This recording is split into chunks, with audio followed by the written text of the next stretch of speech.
O ciclo das rochas quer dizer das possíveis variações que ocorrem nas rochas. São as transformações passíveis e possíveis que as rochas passam no decorrer dos seus milhares e milhões de anos. Para vocês, então, como será que começa o ciclo das rochas? Onde vocês iniciariam o ciclo das rochas, de todas as rochas que nós já vimos? Começa, efetivamente, do magma. Então, aqui, nós temos o magma. A gente inicia pelo magma. No processo de resfriamento do magma, nós temos o que nós chamamos de rochas primárias. As rochas primárias são as rochas magmáticas. A partir do momento da cristalização, do resfriamento e depois da cristalização do magma, quando fica sólido, nós temos as rochas magmáticas. Essas rochas magmáticas, elas podem se resfriar tanto no interior da crosta como no exterior da crosta, sendo, relembrando, as rochas intrusivas ou as rochas extrusivas. Pois bem, temos então as rochas magmáticas.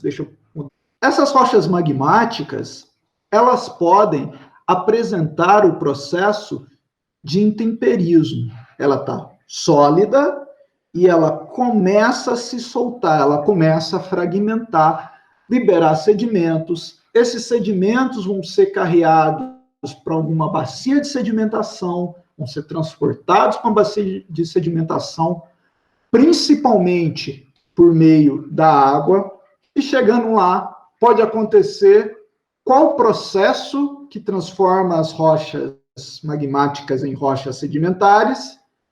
Justamente o processo de diagênese. Vai ter uma certa pressão, uma certa temperatura, e esses sedimentos vão consolidar em rochas sedimentares. Lembrando que as rochas sedimentares, elas podem ser clásticas ou químicas. Clásticas diz respeito ao material físico, né? Areia, silt, argila, ou até cascalhos, seixos maiores.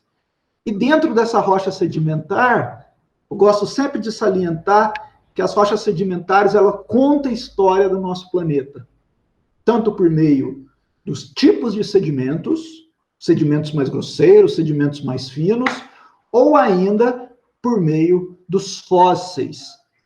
Principalmente nós encontramos fósseis nas rochas sedimentares. E tanto a rocha magmática, observe que o ciclo das rochas é uma história, tanto as rochas magmáticas quanto as rochas sedimentares, elas podem estar sujeitas a extrema temperatura e pressão, a uma elevada temperatura e pressão, e passar por qual processo? Quando há uma elevada temperatura e pressão, a ponto de modificar a estrutura cristalina, a textura das rochas. Temperatura e pressão, essas rochas vão passar pelo que nós denominamos de metamorfismo. Então, o metamorfismo ocorre quando há extrema temperatura e pressão, a ponto de modificar a textura ou a estrutura da rocha, dando uma outra configuração. Por exemplo, o calcário transformando em mármore. Isso acontece no metamorfismo. Olha. Aqui eu desenhei as rochas sedimentares indo a caminho das rochas metamórficas, pelo processo de metamorfismo. Mas isso também pode acontecer das rochas magmáticas. As rochas magmáticas também, quando expostas a extrema temperatura e pressão, são transformadas em rochas metamórficas. Observem aqui que eu fechei somente um lado, olha. Não tem o caminho contrário. Observe que as setas aqui, por agora eu não fechei o ciclo, porque só tem um caminho. Falta justamente o caminho oposto. Então, o que nós temos aqui? Nós temos Que também as rochas metamórficas, quando vão à superfície, elas vão sofrer intemperismo, elas vão liberar sedimentos, e esses sedimentos vão ser transportados e posteriormente consolidados, transformando em rochas sedimentares. Nesse processo, então, é o processo que nós denominamos de diagênese. O que está faltando aqui tudo? Eu fechei o ciclo. As rochas vai voltar justamente para as rochas magmáticas. Igual o Luiz Fernando comentou, quando essas rochas subduzem, essas rochas estão numa crosta, ou crosta oceânica ou crosta continental. Quando elas passam por um processo de subdução, de submergir, indo a caminho da astenosfera, essas rochas elas vão se transformar em magma e posteriormente em rochas magmáticas. Então, nós temos aqui a fusão e a recristalização dessas rochas. Aí, justamente, forma o ciclo.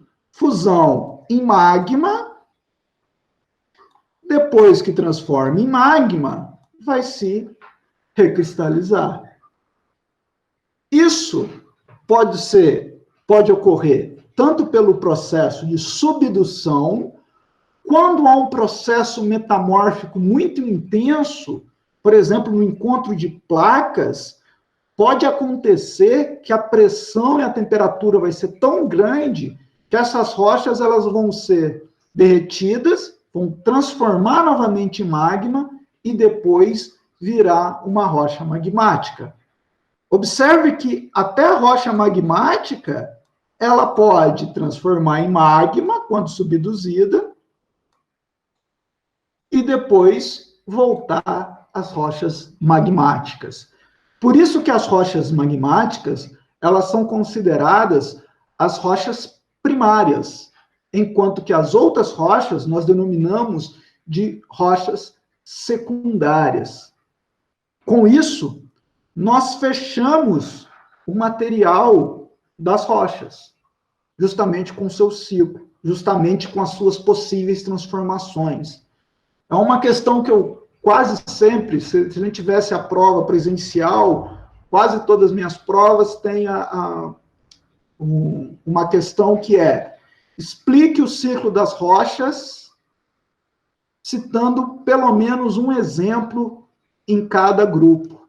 Porque aqui nós resumimos um material de rocha, um material de rochas que nós estudamos. Então, observem aqui. Deixa eu voltar lá no começo. O ciclo das rochas, justamente, é uma história. Então, era uma vez um magma, que esse magma transformou em rocha magmática, que essa rocha magmática, como, por exemplo, o granito, o basalto, o gabbro, sofre um processo de intemperismo, de erosão, e esses sedimentos vão ser consolidados pelo processo de diagênese, transformando em rochas sedimentares. Essas rochas sedimentares, quando expostas a extrema temperatura e pressão, sofrem modificações drásticas, transformando-se em rochas metamórficas. O mesmo pode acontecer com a rocha magmática. A rocha magmática também pode sofrer extrema temperatura e pressão e transformar também em uma rocha metamórfica. Aí, as rochas metamórficas, quando exposta à superfície, também pode passar pelo processo de diagênese, transformando-se em rochas sedimentares. E essas rochas, elas podem ser... pode acontecer a fusão dessas rochas, sobretudo quando elas são subduzidas na astenosfera e depois uma outra recristalização, transformando em rochas magmáticas e fechando o ciclo.